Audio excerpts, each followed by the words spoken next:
어떻게 그 일본 그 편을 봅니까? 밀리세버트의 안에 들어가는 일본 책일 총리입니까? 겁니다.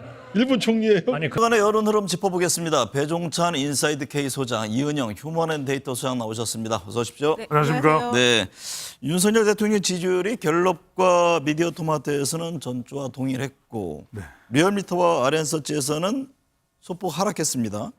지난 한 주 대통령 지지율 흐름 전체적으로 어떻게 봐야 합니까? 네, 뭐 주춤한 모습입니다. 네. 외교로 올라가던 지지율, 최근 들어서 행보 주춤한 모습인데 가장 큰 이유는 민감한 이슈들이 등장했습니다. 후쿠시마 이슈도 있고요. 또 대통령 집회 시위 관련된 이슈도 있고 여러 가지 여야 간에 충돌하는 이슈들이 있습니다. 중도 또 무당층 또 MZ 세대들이 어느 한쪽으로 가지 못하고 있는 네. 그런 상황 속에서 진영 간 대결 구도가 계속되고 있는 모양새로 나타나고 있습니다. 이은영 소장님, 일본 후쿠시마 원전 오염수 방류 논란이 윤석열 대통령 지지율에 미치는 영향은 어떻습니까? 지금 7월에 일본은 방류한다 뭐 이런 계획을 세우고 있잖아요. 그렇습니다. 그래서 이게 지금 대통령 지지율에 미치는 영향이 저는 굉장히 크다고 보고 있고요. 갤럽에서 금요일 날 나온 자료를 보면은 부울경 지역에서 대통령 지지율이 지난 조사 대비 1%포인트 하락을 했는데 부정평가는 3%포인트가 상승을 했어요. 네. 그래서 52에서 55가 됐고, 그 다음에 지금 이제 괴담 프레임을 놓고서 이제 여야가 굉장히 치열하게 대치를 하고 있는데, 이 괴담 프레임이 영남권, 부울경 지역이나 TK 경북, 대구 경북 지역에서는 잘 먹히지가 않는 상황입니다. 그래서 지금 민주당의 장외 집회가 정당한 대응이다라는 의견이 50%가 넘게 나타나고 있어서 이게 이제 진짜 실제로 방류가 이어지게 되면 대통령 지지율이 좀 하락할 가능성도 있다 이렇게 보고 있습니다. 배 소장님, 윤석열 네. 대통령이 2024학년도 수능을 5개월 앞두고 사교육부와 그 수능 출제 관련 언급을 하면서 교육계 학생 학부모 사이에 논란이 있는데요. 향후 지지율에는 어떤 영향을 줄까요? 그렇죠. 이걸 빨리 수습 못하면은 부정적일 수밖에 없는 거죠. 왜냐하면 우리 대한민국에서는 어떤 다른 이슈보다도 입시와 관련되는 이슈는 파급 영향이 클 수밖에 없거든요. 네. 만 5세 취학 연령도 상당히 큰 타격을 주지 않았습니까? 그런 만큼 뭐 쉬운 수능이다 또는 뭐 공정한 수능이다 이게 이제 자칫 영향을 줄 수 있기 때문에 조금 더 수습하는 모습입니다. 그래서 빨리 수습이 되면은 그 파장이 이제 좀 잦아들 텐데 네. 그렇지 않으면 상당히 영향을 줄 수밖에 없는 것이 어떤 이슈든 간에 논란, 혼선 이게 길어지면 영향을 줄 수 있는데 입시기 때문에 지금 뭐 수능이 얼마 안 남았습니다. 그래서 더 큰 영향을 줄 수 있고 지금 또 대통령실도 수습을 해나가는 상황인데 교육부도 그렇고 네. 자칫 잘못하면 학부모청 특히 이제 입시는 여야가 따로 없습니다. 진영이 따로 없기 때문에 이게 어떤 지지층 우리가 응답자 특성으로 보면은 뭐 중도가 아니라 뭐 여야 다 영향을 주기 때문에 빨리 수습이 필요한 이슈가 바로 이 이슈입니다.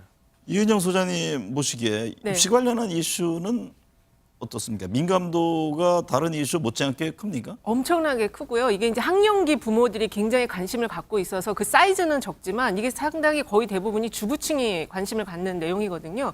특히 이제 최근에 그 교육부가 AI 디지털 교과서를 2025년부터 적용하겠다고 그래서 굉장히 지금 그 문제만으로도 굉장히 좀 술렁이고 있었는데 갑자기 수능을 물수능을 하겠다. 이거 결국 어떤 이야기냐면 격차를 더 확대하게 되는 방향으로 갈 수도 있는 이야기들을 너무 지금 준비 없이 지금 꺼냈다라고 볼 수 네. 있겠습니다. 당 지지율 보겠습니다. 이 소장님, 네. 갤럽과 리얼미터 아랜서치 조사를 보니까 국민의힘 지지율은 소폭 하락했고 민주당 지지율은 소폭 상승했습니다. 네. 한 주간의 정당 지지율 흐름은 어떻습니까? 일단은 지금 그 여러 가지 악재들이 민주당에 쏟아지고 있음에도 불구하고 국민의힘이 그 당 지지율 상에서 반사이익을 그렇게 크게 얻지 못하고 있는 흐름이 나타나고 있고요. 네. 그다음에 대통령 지지율보다 지금 여당인 국민의힘 지지율이 낮습니다. 특히 이번 갤럽 조사에서는 그 당대표 직무평가가 같이 나왔는데요. 네. 김기현 대표가 지금 취임 100일 맞았는데 29%밖에 직무평가가 나오지 않았어요. 근데 이거는 대통령 지지율에 비해서도 6%포인트가 낮은 숫자고 당 지지율에 비해서도 5%포인트가 낮은 숫자여서 네. 사실 이 정당 지지율의 흐름은 당대표의 그 영향이 굉장히 중요한데 지금 상당히 리더십 발휘가 안 되고 있다 이렇게 볼 수 있겠습니다. 이은영 소장님 방금 말씀을 예. 했습니다만 배 소장님, 예. 김기현 대표와 이재명 대표 모두 긍정평가보다 부정평가가 2배 정도 많은 것으로 나타났습니다. 여야 대표의 역할 수행 평가 이게 어떤 점을 의미합니까? 일단 바닥이죠. 그러니까 두 당의 대표 모두 제 역할을 못 하고 있다. 김기현 대표는 지금 윤석열 대통령이 주도하기 때문에 이 그래프를 좀 계속 보여주세요. 잘하고 있다가 29밖에 안 됩니다. 그러니까 당대표로서의 존재감이 안 나오고 있다. 윤석열 대통령이 사실상 당을 주도하고 있다. 현실적으로 그런 상황이 되고 있다 봐야 될 것 같고요. 근데 더불어민주당을 보시면 또 이재명 대표도 잘하고 있다가 32밖에 안 돼요. 그러니까 윤석열 대통령 잘못하고 있다, 국정 잘못되고 있다, 국정 파탄나고 있다 이렇게 계속 공격을 하고 있는데 정작 이재명 대표도 이걸 국정 운영과 비교를 해보면 이재명 대표도 32예요. 그러니까 이재명 대표도 잘못하고 있다가 60이에요. 네. 그러니까 이재명 대표도 대통령의 국정 운영과 비교를 해보면 별로 더 나은 게 없어요. 그러니까 이재명 대표나 대통령 지지율이나 여당의 대표나 뭐 다 지금 잘하는 게 없어요. 네. 짧게 덧붙이면은 네. 지금 저걸 하나의 문항만 비교해서 보시면 안 되고 대통령 지지율과 정당 지지율과의 연계성 속에서 봐야 되는데 사실 지금 대통령 지지율도 부정평가가 57이에요. 그러니까 잘하는 사람이 지금 아무도 없는 거예요. 네. 네. 총선 얘기해 보겠습니다. 이은영 소장님. 네. 동아일보 의뢰로 리서치의 조사 결과를 보면 네. 내년 총선의 최대 승부처로 꼽히고 있는 수도권에서 유권자의 표심이 팽팽한 것으로 나타났습니다. 뭐 네. 현 시점의 조사입니다. 네. 21대 총선과 비교해서 여야의 격차가 그러면 많이 좁혀진 겁니까? 예, 이게 이제 이 조사가 서울, 경기, 인천 800샘플 정도씩 해가지고 조사를 한 결과인데요.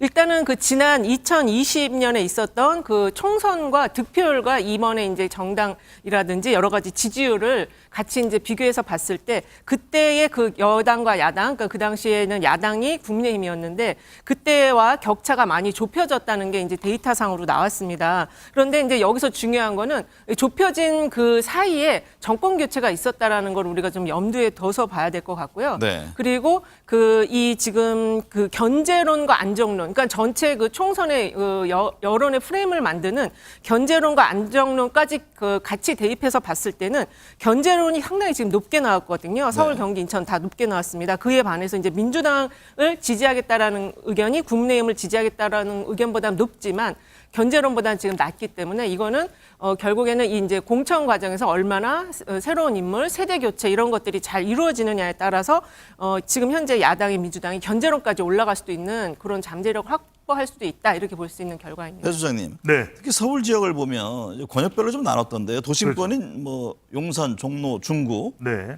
동남권은 강남, 서초, 송파, 강동, 서남권은 강서, 관악, 구로, 금천, 양천, 영등포. 이 국민의힘과 민주당이 오차 범위 내에서 경쟁을 벌이고 있습니다. 그렇죠. 그러니까 내년 총선에서 가장 격전지로 꼽힐 지역구는 어디입니까? 서남권이죠. 서남권. 왜 서남권이냐? 여기가 많네요. 예. 그러니까 이제 많은 것도 많은 거지만 강남권은 대체적으로 보수 정당의 텃밭이잖아요, 그죠? 네. 그리고 서울도 종로는 보궐선거인가요? 여기서 이제 국민의힘이 자리를 차지했는데 용산도 지금 현재는 국민의힘. 그렇죠. 그런데 이제 의원이시죠. 이게 왜 중요하냐면 지도를 보시면은 이제 강 아래쪽입니다. 한강을 사이에 두고서 이제 강 아래쪽은 지금 서울은 많은 지금 지역에서 더불어민주당이 현역이에요. 네. 그런데 여기서 과연 얼마나 내년 4월 총선에서 더불어민주당이 방어를 해야 되느냐. 여기가 이제 중요한 것인데 실제 이제 방금 전에 정과 뱅크에서 거론하지 않았지만 중요한 것은 주로 강북 지역이에요. 네. 저 위쪽으로 강보다 많이 떨어져 있는 저 위에 강북, 도봉, 저 위쪽으로 성북 저쪽이 지금 다 지금 더불어민주당이거든요. 네. 저 지역을 어떻게 더불어민주당이 방어하느냐. 그런데 방금 전에 이은영 소장이 말씀하셨던 대로 우리가 이제 대부분 현직 대통령의 중간에 치러지는 선거는 정권 심판 성격이 강해요. 네. 그래서 더불어민주당이 상당히 유리하겠구나. 그것도 수도권에서 현직이니까. 그런데 지금 흘러가는 판세를 보면은 선거 구도는 정권 견제나 심판 성격이 강한데 더불어민주당이 그 경쟁력을 발휘 못하고 있어요. 네. 그래서 저는 내년 선거에서 서울이 가장 중요한데 서울에서도 강에서 좀 한강에서 멀리 떨어져 있는 지역, 강 남쪽으로나 북쪽으로나 이 지역들이 가장 네. 중요해 보입니다. 이은영 소장님. 네. 광역 자치단체 중에서 가장 많은 지역구를 보유한 게 경기도잖아요. 그렇습니다. 예. 6개 권역별 표심을 보니까 여야가 접전을 벌이고 있는 가운데 민주당이 세계 권역에서는 오차범위 밖으로 예. 국민의힘 앞서는 것으로 나타났다고 하는데 경기도의 표심은 전체적으로 어떻게 봐야 합니까? 일단은 지금 이 조사에서는 경기도를 6개 권역으로 나눠서 봤는데 이제 저희가 여론조사상에서 볼 때는 크게 이제 경기 남부와 북부 2개로 보고 있고요. 그다음에 이제 그 서쪽이 좀 민주당세가 강하고 동쪽은 또 국민의힘 당세가 강한 그런 흐름으로 이제 저희가 파악을 하는데 이번에 나온 조사에서 좀 중요하게 봐야 되는 특이점은 어쨌든 이제 민주당 후보에 대한 선호가 조금 더 높은 반면에 이제 경기 남부 벨트가 워낙 민주당이 강했는데 이번 조사에서는 그 남부의 중심권에 해당하는 그 수원하고 용인에서 상당히 이제 그 접전을 벌이는 양상이 나타났어요. 네. 근데 여기가 이제 왜 중요하냐면 수원과 그 용인은 인구 100만이 넘는 특례 도시거든요. 그래서 여기서의 그 어떤 경쟁이 주변 도시들에게 미치는 여파가 클 것 같은데 네. 이번에 접점이 나타난 거는 이 도시 정체성 변화에 따른 그런 것들을 그 민주당의 그 현역들이 좀 잘 받아안지 못하기 때문에 이런 결과들이 나온 것이 아닌가 이런 생각이 듭니다. 배 수장님, 경기 네. 수원 용인 쪽을 보면 국민의힘 지지율이 민주당보다 높은 것으로 나타났습니다. 이쪽 경기 남부 중심권은 21대 총선 작년 대통령 선거에서 민주당 후보가 더 높은 표를 얻은 곳이잖아요. 그렇죠. 유권자 표심이 변화한 이유는 뭐라고 몇 보세요? 가지 이유가 있어요. 그러니까 이제 극적으로 변하게 되는 지점이 되는 것이 이제 지난해 6월에 지방선거입니다. 그러니까 이 경기도도 상당히 더불어민주당이 강세 지역이었는데 지난 6월 지방선거 때 더불어민주당이 참패를 합니다. 그러면서 상당히 많은 기초단체장과 강역의원 그리고 또 기초의원들이 국민의힘으로 교체가 돼요. 네. 그러면서 지역 깊숙이 침투가 됩니다. 또 하나는 부동산 정책이 상당히 또 국민의힘이 윤석열 정부와 함께 주도하고 또 하나는 민주당에 대한 또 비호감도가 높아진 거예요. 네. 대체로 지금 경기 남부 지역에 또 안산 또 김남국 의원의 지역구들 이런 여러 가지 불미스러운 일들이 일어나면서 대체로 국민의힘 지지율이 높아지는 물론 또 이 지역은 상당히 또 스윙보트 성격이 강한 지역이기 때문에 네. 앞으로 또 어떤 변화가 있을지 더 지켜봐야 됩니다. 이은영 소장님, 네. 국민의힘 내 비주류라고 해야 하나요? 유승민, 안철수, 이준석 전 대표가 당내 현안에 대해서 지금 비판하고 있습니다. 예. 공천에서 교체 압박을 받을 수밖에 없는 상황에 놓일 경우 더 목소리가 커질 텐데. 그렇죠. 뭐 각각 상황에 뭐 입장차가 좀 다른 부분이 있긴 합니다. 네. 그랬을 경우 내년 총선과 지지율에 미칠 영향은 어떻습니까? 그러니까 이제 어저께 그 수능 관련한 대통령 발언에 대해서도 유승민 전 대표는 굉장히 강력한 발언을 했어요. 그리고 지금 안철수 의원도 그 경기도당 위원장을 맞냐 안 맞냐 이런 이야기 속에서 이제 그 자신의 어떤 영향력을 지금 확대해 가려고 하고 이준석 전 대표도 선제적 대응, 무소속이라도 난 불사하겠다 이런 이야기까지 한 상황인데 어쨌든 여기에 비주류에서 이제 홍준표 지금 대구시장까지 합쳐서 가장 중요한 건 이 세 분들이 그 후쿠시마 오염수에 대한 또 같이 다 반대 목소리를 지금 내고 있다는 것이거든요. 네. 그래서 공천 여부는 정확히 알 수는 없지만 어쨌든 근데 이분들이 그 후쿠시마 오염수에 대해서는 대통령과 지금 좀 각을 세우는 모양새를 가져가고 있고 그리고 그 결론적으로 이분들이 그 탈당을 해가지고 창당을 해서 뭔가를 또 도모하는 그런 흐름 또 거기까지는 안 가는 모양새를 취하고 있어서 네. 당내에서의 어떤 개혁 이거를 좀 추구하는 방향으로 갈 것 같습니다. 그럼 그 속에서는 김기현 대표의 리더십이 굉장히 좀 중요해질 것 같아요. 민주당은 혁신위원장으로 김은경 한국외대 교수를 임명했습니다. 네. 이재명 대표가 전권을 주겠다고 한 상황인데요. 예. 의제 등을 놓고 당내 이견이 나옵니다. 네. 민주당 혁신이 움직임은 어떻게 보세요? 뭐 아직까지는 알 수 없습니다. 그런데 정말 방금 전에 정웅학 앵커께서 말씀하셨던 대로 이재명 대표의 정권이 중요한 것 같아요. 네. 그러니까 2023년 이재명 대표의 정권, 2016년에 문재인 대표의 정권, 2016년 더불어민주당의 문재인 대표의 정권은 공천권이었거든요. 네. 그런데 2023년 이재명 대표의 정권이 공천권일까? 이게 중요한 것이거든요. 그러니까 이제 결과적으로는 혁신이라는 것이 비대위와 이름은 다르지만 지지자들의 기대감은 그래 파격적일 거야. 네. 그리고 적어도 비대위에 준할 거야. 그래야 중도, 무당청, MZ세대가 들어올 거야. 그러면 결과적으로는 그건 공천권에 준할 정도, 공천 기준권 가지고는 안 되는 것이거든요. 네. 그래서 그래야만이 친명, 비명이 어화둥둥 돼서 개파, 타파가 될 것이니까 저는 이 이재명 대표의 정권이 공천권이냐, 공천 기준권이냐 달려 있을 것으로 보입니다.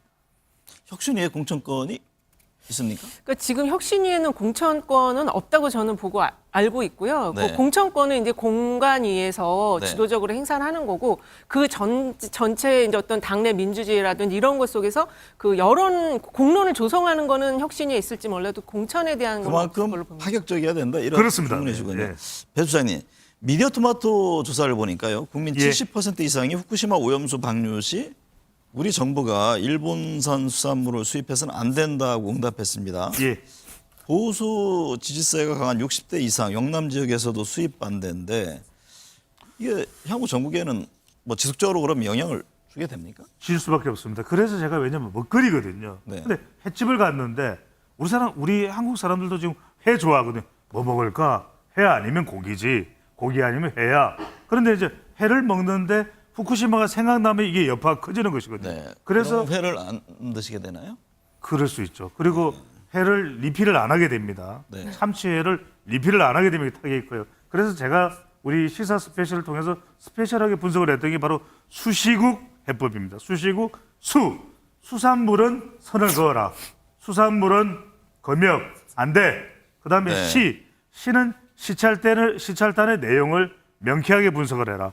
세 번째는 뭐냐면 이게 국제 원자력 기구입니다. 네. 국제 원자력 기구의 내용에 대해서는 방류를 할 수밖에 없는 명확한 과학적 검증이 된다. 그는 우리가 어찌할 수 없는 도리였을 겁니다. 네. 그래서 우선적으로는 수산물에 대해서는 선을 분명히 긋는 조치가 필요할 겁니다. 네. 짧게 덧붙이면 지금 정부 여당이 이 수산물 수입에 대해서도 아직 강력한 어떤 메시지를 내지 않고 있고요. 그리고 지금 소금 파동이 일어나고 있어요. 그래서 네. 이때 실제 소비자들은 이 문제 굉장히 좀 체감적으로 심각하게 받아들이고 있다고 볼 수 있겠습니다. 이은영 소장님, 박근혜 네. 정부 핵심 인사였던 우병우 전 청와대 민정수석, 최경환 전 부총리 내년 총선 출마 얘기가 나옵니다. 네, 그렇습니다. 박 전 대통령 측근들의 총선 출마 시 여론은 어떨까요? 일단은 이게 지금 조국 전 민정수석까지 같이 이야기가 나오면서 뭐 서로 양당에서 우나땡이다, 뭐 조나땡이다 이런 그러니까 조국이 나오면 땡큐다, 우병우가 나오면 땡큐다 이런 얘기가 나오고 네. 있는데요. 가장 중요한 거는 각 정당에서 이 두 분들을 공천을 할 것인지 여부. 근데 오늘 벌써 이야기 나오는 것들이 당내 인사들이 벌써 부정적인 기류를 받을 수 없다라는 이야기를 계속 하고 있고요. 그다음에 네. 두 번째는 이제 후견인들이 과연 나설 것이냐. 후견인이라는 거는 우병우 전 민정수석이 대통령, 그러니까 그 당시 박근혜 전 대통령께서 이 부분에 대해서 후견인의 어떤 목소리를 내줄 것이냐. 좀 어렵다고 많이 보는 것이죠. 네. 무소속으로 만약에 움직일 경우에는 더 쉽지 않다고 그렇게 보는 건가요? 봐야죠. 왜냐면은 지금 정당 없이 무소속으로 나왔을 때는 승리 네. 가능성이 굉장히 우리나라는 떨어지거든요. 배 수장님, 민주당에서 방금 말씀하셨듯이 조국 전 장관의 내년 총선 출마를 놓고 여러 가지 이야기가 나옵니다. 네네. 조 전 장관 측근인 뭐 황현선, 윤재관, 박성호 전 선임 행정관이 총선을 준비하고 있다. 네. 이런 얘기까지 나오는데 정치권과 여론, 조 전 장관의 출마 어떻게 보고 있습니까? 일단 여론을 제가 뭐 데이터를 분석하는 사람이니까 전체적인 여론은 부정적입니다. 근데 네. 국민의힘 지지층 여론은 극도로 부정적입니다. 근데 더불어민주당 지지층의 여론은 대체로 긍정적입니다. 네. 그런데 중도층 여론은 좀 부정적인 여론이 더 많습니다. 자, 그런데 그래서 출마를 할 거냐 말 거냐 길 없는 길을 이야기를 했거든요. 그리고 또 문재인 전 대통령을 만났습니다. 이런 정황적 정성적인 그러니까 이 통계적 분석, 수치적인 퀀티테이티브 분석이 아니라 퀄리테이티브 분석을 하면 이런 정황을 보고서는 출마를 안 하는데 이럴 리가 없다. 네. 그렇다면 조국 전 장관은 대체로 출마할 가능성이 높아 보인다. 그렇다면 박지원 전 원장은 신당을 창당해서 그렇죠. 광주에서 출마할 것이다. 그래서 이런 지금 전망을 했어요. 박지원 정치구단 전 원장의 신광설은 뭐냐면 신당 광주설이고요. 네. 그다음에 김의겸 의원의 또 무소속 왜냐하면 김의겸 의원이 이런 이야기했습니다. 민주당과는 무관하다 그래서 무소속 관악설 이게 이제 무관설과 신광설이 두 개가 지금 나와 있는 상태죠. 짧게 네. 덧붙이면 지금 네. 호남권에 개혁 인사를 보내야 되겠다. 그래서 조국 장관 신당설이 그런 일환에서 나오는 거고요. 추미애 전 장관도 보낸다. 호남으로 광주로 보낸다. 이런 이야기까지 나와서 어쨌든 지금 이 호남 지역에 뭔가 개혁적인 바람을 일으키겠다라는 내부 논의는 있는 것 같은데 조국 장관이 실제로 창당할 것인지 이거는 또 별개의 문제인 것 네. 같습니다. 이은영 소장님, 네. 황보승이 국민의힘 의원의 불법 정치자금 수수 의혹 또 사생활 논란이 이어지고 있는데요. 네. 사실혼 관계라고 하죠. 남성이 내년 총선 출마를 준비하고 있다 뭐 이런 얘기까지 나오던데. 예. 황보 의원 논란이 국민의힘 내년 총선 부산 지역 민심에는 어떤 영향을 줄까요? 일단은 이분 사안이요. 여지껏 정말 보지 못했던 막장 드라마가 지금 현재 정치권 인사가 지금 하고 있는 것인데 특히 전 남편의 폭로에 의해서 공천원금이 지금 밝혀진 상황이에요. 아직 이제 수사가 들어가 봐야 되겠지만 그 사진들을 제출한 상황이어서 수사가 진행될 수밖에 없는 상황인데 이런 속에서 그 또 사실혼 관계인 전 남성은 또 민주당에 활동을 했던 분이거든요. 과연 이런 분들을 공천을 당해서 줄 수 있는지 좀 납득이 잘 안 되는 상황이 지금 펼쳐지고 네. 있는 것 같습니다. 배 소장님, 예. 국정원 내 고위직 간부들 인사가 번복되고 대기 발령 조치가 이루어지면서 정치권 중심으로 각종 의혹이 지금 제기되고 있잖아요. 국정원 내 인사 파동 책임에 대한 여론은 어떻습니까?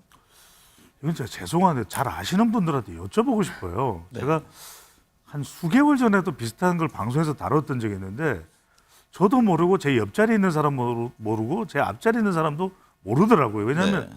이걸 김기현 원장이 좀 해결을 하든지 뭐가 된 건지 대기 발령이 됐다 그러는데 이 사람들이 뭐 전 정권에 있었던 중용됐던 사람이라서 대기 발령을 받은 건지 그럼 왜 해결을 안 하는 건지 기조실장은 뭐 검사 출신이라는데 뭐 검사 출신이라서 문제가 있어서 또 사퇴를 한 건지 도저히 종잡을 수가 없거든요. 또 네. 국정원 일이라서 내용도 잘 모르겠고 누가 저한테 좀 가르쳐 줬으면 좋겠어요. 네.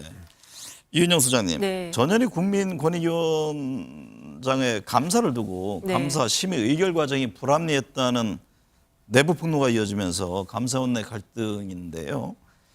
야권에서는 감사원을 대상으로 국정조사를 하겠다 그런 네, 그걸 입장을 밝혔습니다. 냈잖아요. 예, 예. 향후 감사원 내용 상황이 정치권과 여론에는 어떤 영향을 줄까요? 이게 지금 이제 감사원 이 내부 사항을 저희도 정확히는 모르겠는데 감사 보고서 전현희 권익위원장에 대한 감사 보고서 작성과 관련해서 감사위원과 사무처의 그 유병호 사무총장 간에 뭔가 그 서로 보고가 하지 말라고 한 걸 했다 이런 이제 허위 조작에 대한 이야기가 지금 일어나고 있어서 국정조사까지 하겠다라는 건데 요거 한 건으로만 볼 게 아니고 지금 국정원의 그 1급 대기 발령 이미 인사가 났는데 다시 그걸 복원시키는 이런 거라든지 또 지금 그 수능과 관련해서 그 대입 국장을 지금 경질했다는 것도 사실 이게 흘러나오지 않아야 될 것들이 막 흘러나오고 있는 거거든요. 그래서 이거는 결론적으로 보면은 지금 공직 사회에 권력에 뭐 해바라기를 하던 사람들이 그 내부 조직에서 뭔가 지금 갈등이 일어나고 있는 흐름이 지금 표출되고 있다. 결국 이거는 대통령의 리더십에도 영향을 줄 수 있는 지금 지지율이 낮기 때문에 공직사회가 잘 움직이지 않는데 이것이 이제 갈등이 표면화되는 걸로 나타날 수 있다. 이렇게 좀 굉장히 위험한 신호들이라고 저는 생각을 합니다. 네. 이번 한 주간 지지율 여론에 큰 영향을 미칠 사안은 어떤 게 있습니까? 네, 뭐 계속 이슈들이 많이 나오고 있는데 일단 오늘도 다뤘지만 후쿠시마 이슈가 계속해서 진행이 될 것 같고요. 중국과 관련된 이슈도 뭐 끝나지는 않은 것 같습니다. 토니 블링컨 미국 국무장관이 또 방중을 하니까 우리도 한중 관계를 어떻게 되는 이유가 나오는데 가장 큰 이슈는 23일 날 한상혁 방통위원장이 이 가처분 신청에 대한 이제 결과가 나오고요. 또 하나 네. 이낙연 전 대표가 24일 기훈 예정입니다. 네. 과연 이것도 어떤 결과를 가져올지 또 이동관 특보가 방통위원장으로 지명을 받는다면 과연 어떤 여론 파장이 올지도 주목을 해봐야 될 것으로 보입니다. 이은영 소장님은 어떤 점을 주목하고 계세요? 지금 그 민주당의 장외 집회, 후쿠시마 오염수 관련 장외 집회가 상당히 좀 호응을 받고 있는 것 같아요. 그래서 이번에 오염수를 핵폐수로 지금 명칭 변경까지 시도를 했거든요. 그래서 이 후쿠시마 오염수 문제가 굉장히 영향을 미칠 수 있다고 생각이 들고, 그 다음에 아까 그 황보승희 의원의 그 개인사를 포함한 이 여러 가지 이상한 문제들은 지금 이번에 정당 지지율에는 좀 반영이 안 됐거든요. 아마 다음 주쯤에는 이 내용도 좀 반영이 되지 않을까. 이게 막 가정 폭력까지 다 공개를 하는 상황이어서 이런 것들이 상당히 좀 부정적인 영향을 줄 것 같습니다. 당 지지율에.